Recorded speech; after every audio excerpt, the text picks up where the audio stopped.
Usopp is the sniper of the Straw Hat Pirates. He joined the crew after the Syrup Village arc. Usopp is a known coward, but he wants to become a brave warrior like his dad Usopp, who is one of the strongest characters in One Piece. At times, Usopp has put his body on the line to prove his resolution. He's a coward who overcomes his fear in the most impressive ways. Usopp is a fun-loving person, and together with Luffy and Chopper, he is always causing a ruckus. However, when the situation calls for it, Usopp forgets about his cowardice and steps up to support his crew. Usopp's character is certainly interesting, but there is still a lot that One Piece fans don't know about the sniper. Without wasting any more time, let's begin. And don't forget to press that subscribe button. Now let's begin. First fact: why is his nose so long? Usopp's long nose is among his most noteworthy features. Why is it so long? Oda has never explained, but it seems likely that it was inspired by Pinocchio, a fairy tale character whose nose grows in length whenever he lies. But Oda has said one thing about Usopp's nose. He said that it's longer than Kaku's. Kaku and Usopp have noses that are about the same length, but Usopp's has a rounded tip that makes it stick out just a little bit further.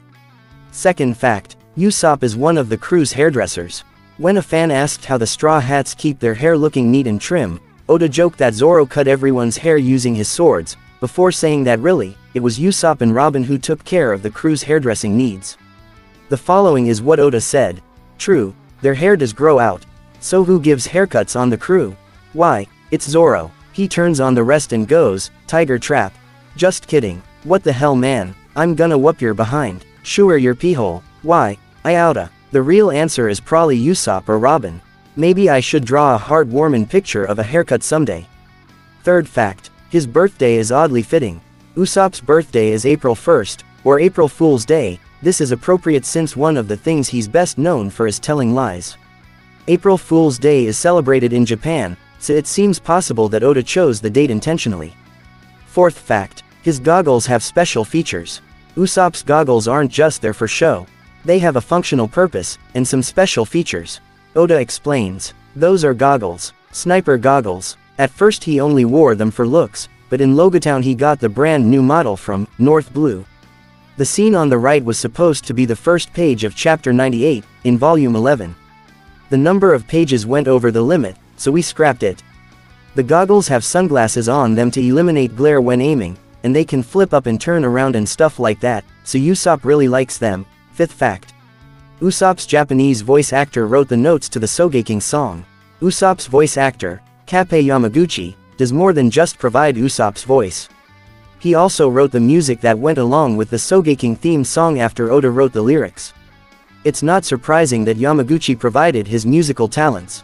Outside of voice acting, he's also created several albums and singles, including Fancy La La Final Best Selection 1998, Shua Hit Studio 2011, Enmakun, Dororan Enmakun Miramara, and more. But out of everything he's done, he is most frequently asked to perform the Sogeking song. Sixth fact: 4Kids censored some of his moves. 4Kids made a lot of changes to One Piece in order to make it more appropriate for young children. One of those changes involved Usopp's slingshot-based attacks. 4Kids removed the words, "Sure Kill," from any of the moves they appeared in order to avoid any references that might be upsetting or objectionable. Seventh fact: he was going to be vice captain. While some have attributed the role to Zoro, the Straw Hats don't really have a vice captain. But if Oda had kept his initial design for Usopp, he would have filled the position. He would have looked different, too. He'd have had a shorter nose, and would have more closely resembled his father Usopp. One thing is the same, though: he'd have still been a sniper. Eighth fact: Oda knows which devil fruit he'd have. Usopp has never eaten a devil fruit or developed any of its associated powers. If he did, Oda has an idea of which fruit would be the most appropriate for him. That fruit is the Poke fruit, which allows the user to create pockets all over their body that can store objects that are much larger than the pockets themselves. In the series, Flamenco uses this ability to store giant hammers and other weapons. Usopp could easily use the Poke fruit to store the slingshots, eggs, Tabasco, and other supplies he needs for his attacks. He could even store other weapons like guns or cannons. Ninth fact: many of his lies come true. Constant lying is both one of Usopp's greatest skills and one of his greatest flaws. He lies in order to pump up his reputation, to get out of frightening or difficult tasks, and to create fantasies that make himself and other people happy.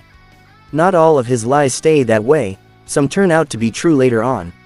He's told stories about seemingly mythical creatures like dragons and Cerberus, which turned out to actually exist later on.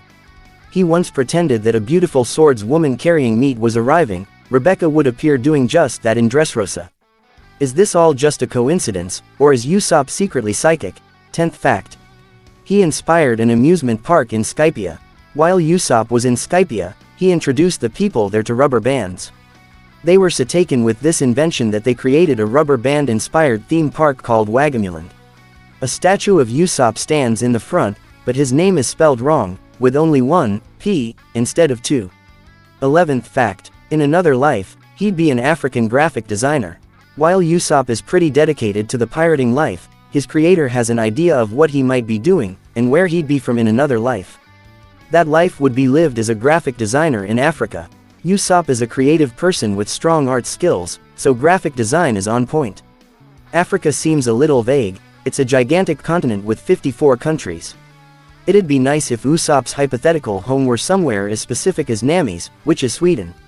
Still, it's interesting to know how Oda sees his characters in an alternate universe. 12th fact. He owns some very strange footwear. In Volume 30, Usopp is seen wearing a pair of unusual shoes that has tentacles coming out of them. When a fan asks Oda to explain what the deal with those shoes were, he said this. Octopus shoes. They're octopus shoes. A brand new invention developed at Usopp's factory, Octopack shoes. They have suckers on the back, so technically if you wear 4, one for each limb, you should be able to climb anything, or so says Usopp, at least. We're not sure exactly how powerful they are. But anyways, try saying, octopus shoes, quickly 10 times. Does this mean that Usopp actually owns a factory, or is that just a joke? Probably a joke, but it's interesting to imagine him with that sort of job. 13th fact. What would he look like as an adult? Usopp is just 17 when the series begins, which means that he's a long way off from being middle-aged. But while we probably won't see Usopp as a 40 or 60-year-old man in the series itself, Oda did create some drawings that depict him at a more advanced age. In one set, life has gone pretty well for him. In the other set, something has gone horribly wrong. What do you think of any of these facts? Leave your answers in the comments section below. And I would really appreciate it if you press that subscribe button.